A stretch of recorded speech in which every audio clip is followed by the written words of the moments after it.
On this week's Army Focus, we're going to introduce the Shadow Glaive.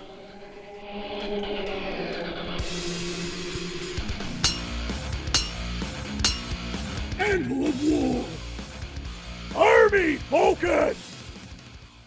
On this week's Army Focus, we're going to do a little something different. We're going to introduce a homebrew legion made by our newest member of Anvil of War, Richard. Raven Guard! On the outermost fringes of the Imperium of Man, a lone cruiser, the Corva, silently stalks from system to system in the cold, deep darkness of space. It is the home of the Shadow Glaive, Astartes Space Marines, and they hunt both Xenos and Heretic alike in the name of the Emperor. Comprising Astartes from the Raven Guard and their successors, they have all served at one time or another in the Deathwatch, sworn to a unique path upon completion of their service to the Ordo Xenos. These warriors have chosen another life, away from their parent chapters.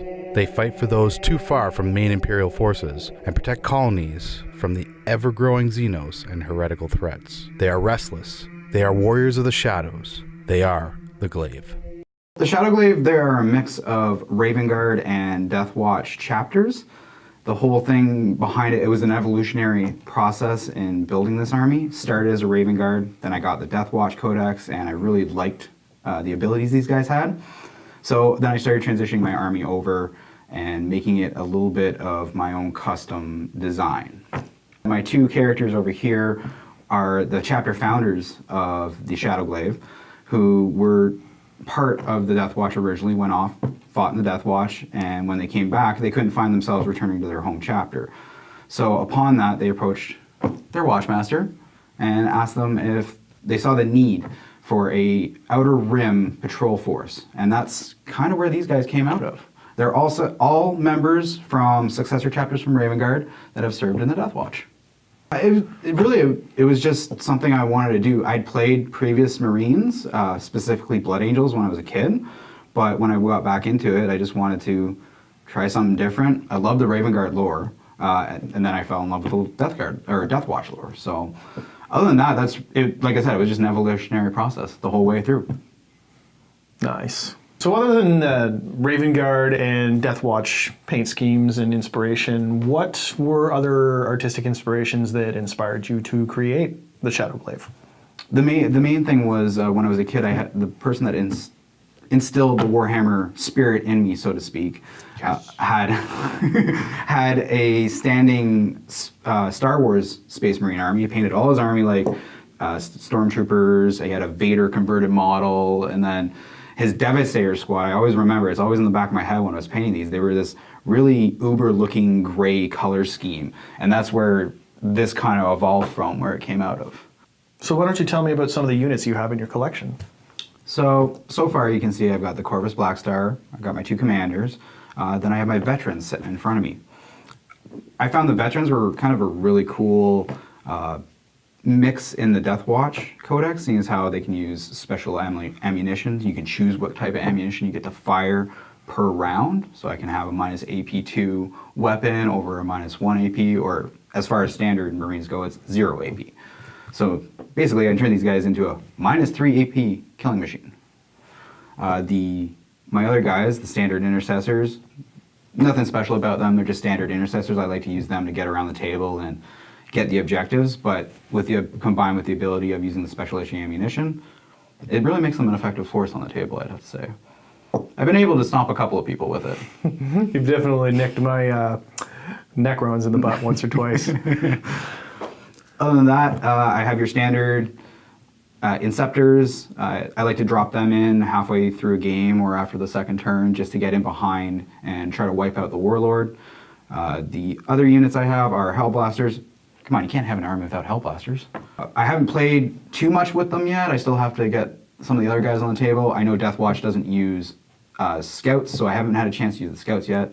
I might end up making a contingent of just standard Marines and Deathwatch, seeing as how I can do that with my two armies now. I can have two different contingents of Marines going on the table. Yeah.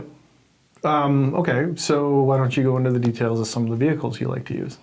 I just started using the Black Star, and it's really fun because I can fly over units and drop bombs on them unsuspectingly, up to 10 units, 10 models in the unit. It's 1d6 On a roll of 6, they receive a mortal wound. Oh, wow. So a maximum of 10 dice I can roll per unit, if there's 10 in the unit. If not, I'm rolling less die. But it's still cool either way. Kind of fun with that. The ability to switch from flying mode to hover mode, just like I think it's the Thunderhawk? Not the Thunderhawk, the Storm Raven. Yep. The Storm Raven gunship. Only difference is this one only carries 12 models and no Dreadnought. But it's enough. The bonus perk of this is you can actually carry 3 bikers and drop bikers in behind lines, which can be, I haven't had a chance to do yet, but I'm thinking of doing it down the line. So tell us about your characters. Give us a little bit of background about your characters. Okay, so my characters I have here are Captain Kyrios of the Shadow Glaive. He is a watch captain and chapter founder of my army. Then I have his brother Callaghan. Lucius Callaghan is what I named him. Kind of a mix of gladiator I got with the Lucius part.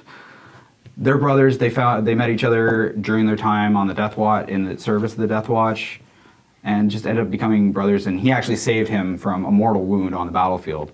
And then when they left the Deathwatch to return to their parent chapters, they said, no, we're not going to do this. We can't do this. We have to do our own thing. And that's basically where they came out of. So I have a squad of Terminators. They're the Assault Terminators with Thunderhammers. I got them because I just like the idea of them walking through lines and smashing people with giant hammers. I don't like Thunderhammers.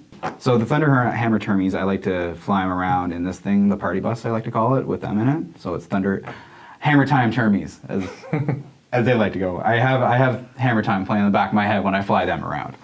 Drop them in behind lines, get them up close combat, and just start devastating anything that's got armor, really, because it's an AP -3 weapon and 3 damage.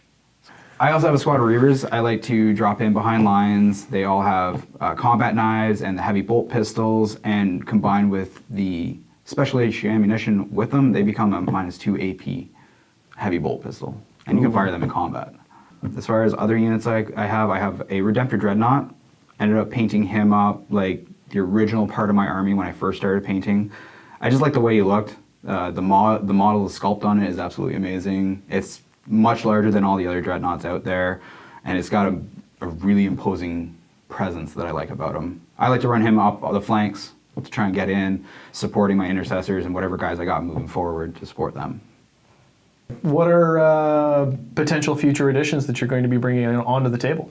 Well, currently I have a Razorback I have to build, along with another squad of Scouts. I do want to get a Repulsor for my Primaris guys, because they need some help getting across the table sometimes. Yeah. They really need the help getting across the table, especially when you're going up against smaller elite armies and they're farther back. So that's going to be an addition. Or Tau. Or Tau. Yeah. Shooty. Shooty. Other than that, I have a Terminator Chaplain I have sitting at home. It's a resin model I have to do up. Resin. Yeah. Ugh. Sponsored by